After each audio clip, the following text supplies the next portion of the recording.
Hello and welcome to today's episode of the Made for More podcast. It's me, your host, Ali Nitschke, and I am really excited to record today's episode, but I suspect it might get a little ragey. I recently had an incident or an interaction, I should say, and it has been sitting with me now for a wee while. And it's not because it's theoretical and it's definitely not trending, hashtag cool. But this one really, it's a personal story, like so many of my stories. But geez, it really affected me at a personal level. And it reminded me at the time that, empathy is something that we need to be talking about more when it comes to leadership, because while it sounds nice and obviously empathy is nice, I don't know that it is actually being practiced as prolifically as it could be. And we talk about it, when it's missing and people feel immediately better. And when it's present, what happens is performance changes. And then something on the opposite side to that is when it is missing, performance really suffers. And if we think about this from a commercial perspective, it can have detrimental impact. So I do want to share a story with you. It is not a leadership story. It is a human being story, which is what we're all about.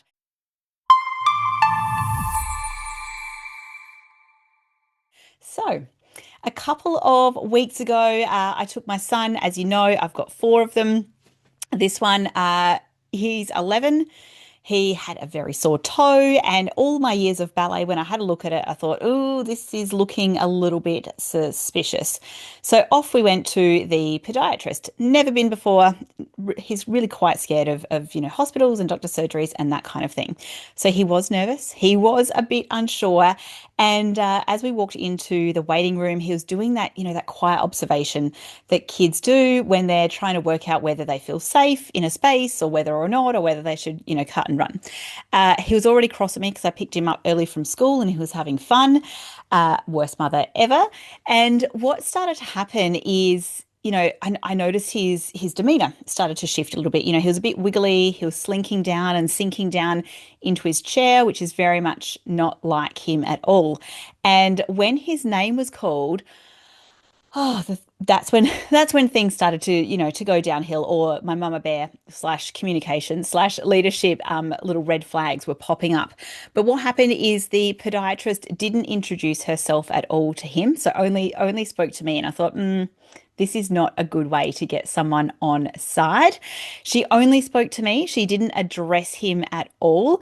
And it might sound like it's a small thing, but he noticed. He notices everything. He's a super sensitive kid, and he absolutely could tell that he was basically being sidelined before we'd even started.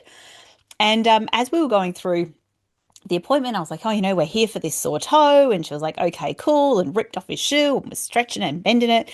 And essentially, kind of turned the whole conversation into his body and how faulty it was. And his shoes were no good, and his socks were no good, and his feet were no good, and his toes were doing something weird, and his knees were doing this. And it just kept going and going. But she wasn't ever speaking directly to him. She was speaking, well, probably not even to me. She was almost speaking to herself, and it was very unusual interaction. So as we're sitting here and this woman's telling him basically how awful he is, I'm ever the optimist going, oh, so buddy, I think that could be a little bit like when your Beyblades go off center, and that might be feeling a bit like that because you're going through a growth spurt right now, and all your muscles, and you had some growing pains, and everything that she said, I had to kind of reframe it in a way that wasn't really demoralizing. But I think the thing that really put me over the edge, it doesn't take much. I don't really value people that are rude. What really put me over the edge is she spent almost 40 minutes of this appointment time not looking at his toe, which is what we'd gone in there for. But the comments and the muttering, and it was like, oh, oh, I see. Yes. And I'm like, you see what? Like he's sitting there without his shoes on. Like give the kid a break. He's 11. Like he's not an elite athlete. Come on. Anyway, he was done. He was well and truly done. He could see how rude it was. And he looked at me, he goes, when should we go, Mum? I'm like, yeah, I reckon it should be very soon. Now what was really interesting is obviously I don't have any expertise. I'm not the podiatrist, but I was having to explain and over explain to my son what was happening. And at one point, she told him that he probably wasn't really very good at running or jumping. Now, if you're an 11-year-old boy, pretty much the worst thing that you can be told is that you're not very good at running or jumping. And also, who cares? She told him that he had bad feet and bad ankles, and she said those actual words. And that was really shocking to me. So about that time, I started making my move to get up and get out. And until then, so this is 40 minutes in, she hadn't actually looked at his feet yet, as in hadn't seen him stand, hadn't seen him walk. And when she finally did ask him to stand, and his ankles were fine, his feet were fine, he's got a sore toe that is agitated somehow, banging it on the sand, I think. But by then I was, a bit annoyed and abruptly ended the appointment and said, hey, I don't think this is working. We are out of there, and took my son and his socks and his shoes out because it was so not okay. The way that she was speaking to him, the interaction, there was no awareness there. There was no empathy for my beautiful son. It was just nonsense, and left him feeling very deflated, which is not very cool. Now, the reason this has been sitting on my heart so much is I think it's really around empathy. And, I'm obviously highly attuned to my children, like all parents are, but it's not to say that it's some weird superpower that people can't access themselves. And you could see the subtle shifts that were happening in my son before we'd even left the waiting room. His body language changed, his confidence dropped, he got really quiet. And on the drive home, it was a beautiful learning opportunity where we could talk about, empathy and what it means, what it looks like, what it feels like. How do we recognize it when someone isn't practicing empathy?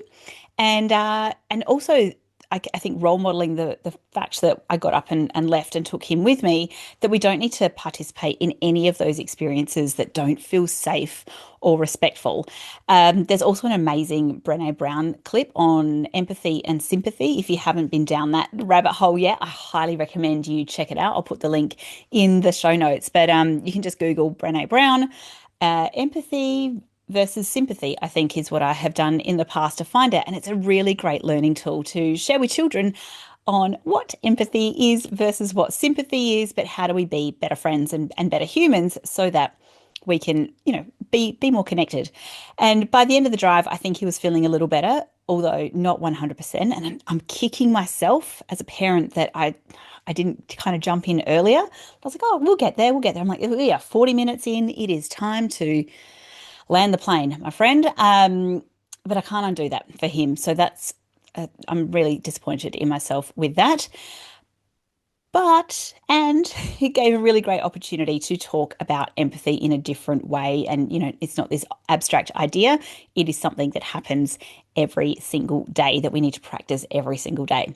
So back to the context of leadership and business, I think earlier I touched on the commercialization of empathy, or the commercial impact that it can have.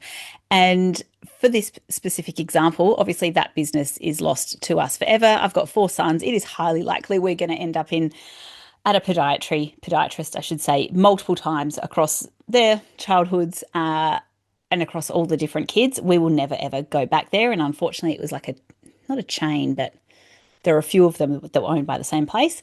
We will never go back there, and we will never, ever recommend them. And if someone says, oh, we're thinking about that, I will let them know that the experience was no good, which is really unfortunate because I'm sure sometimes they're great, but that particular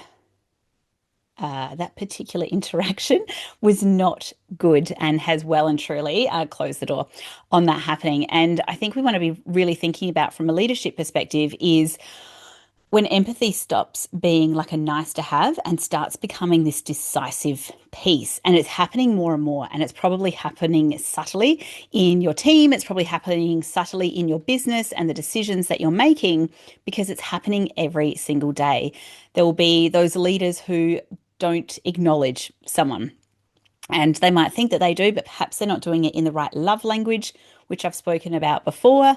There'll be those managers that make those assumptions, and we know what they say about making assumptions.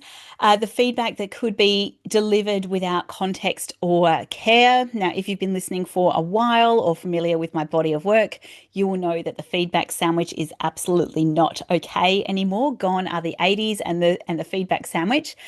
So if you are still practicing the feedback sandwich, put it down.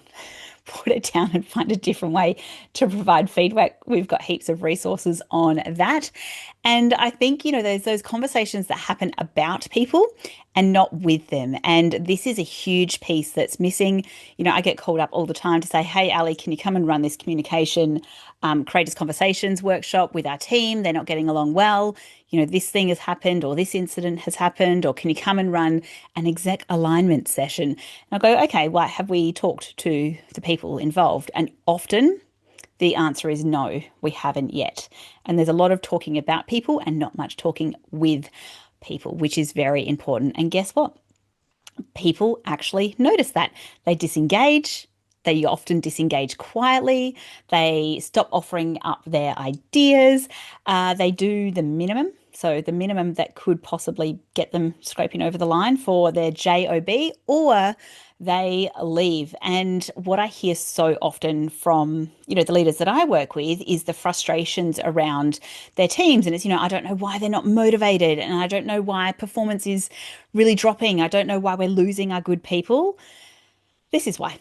This is why you're losing good people, because you are not practicing, demonstrating actively being empathetic as a leader. So I really do think that empathy is a performance driver. And for too long, way too long, empathy has been framed as being nice, as being soft, as being an optional add-on when it comes to leadership, and it absolutely is not.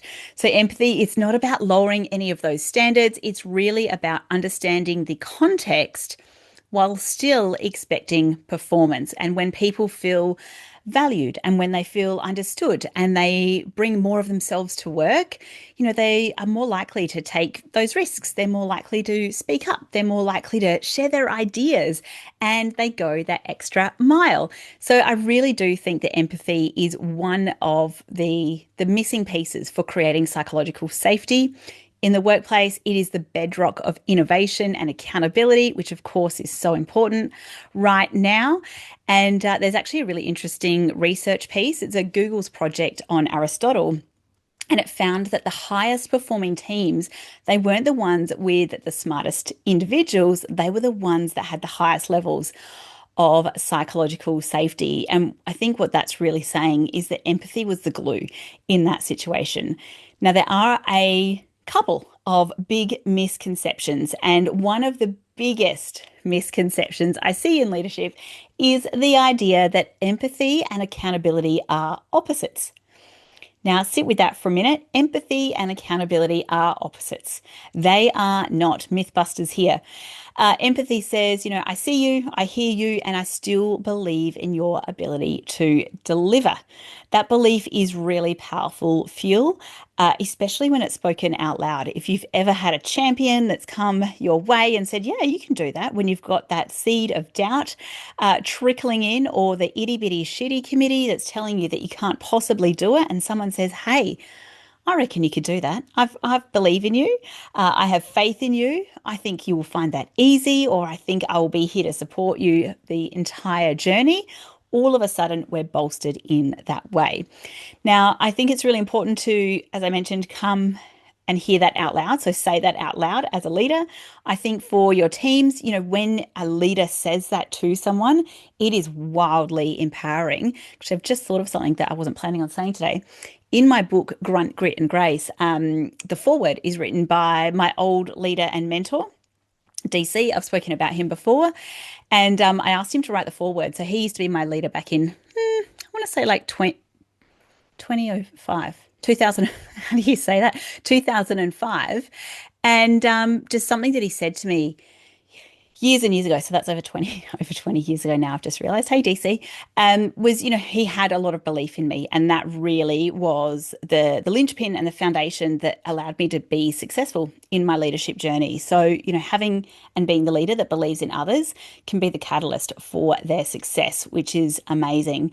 So what I see leaders typically doing is they care deeply, but perhaps they avoid that clarity, or they demand that performance without the care. And I think leadership is a tricky job. We need to be able to balance both, because neither of those approaches actually work. And the magic is when you can combine them, when you can balance them. And I think leadership needs a little bit more magic. As always, I think it's important to have some of those practical ways that we lead with empathy, because, there's a lot of information out there. There's a lot of like, yeah, that's a great idea, but how do I actually do it? And I think how it looks in practice is we want to first listen actively. Now, my mum used to say you've got two ears and one mouth and you should use them proportionately. And she was right. When it comes to empathy, absolutely. So first we want to listen actively, not to respond, not to fix, but to understand what someone is saying. Secondly, we want to acknowledge the challenges that someone might be facing.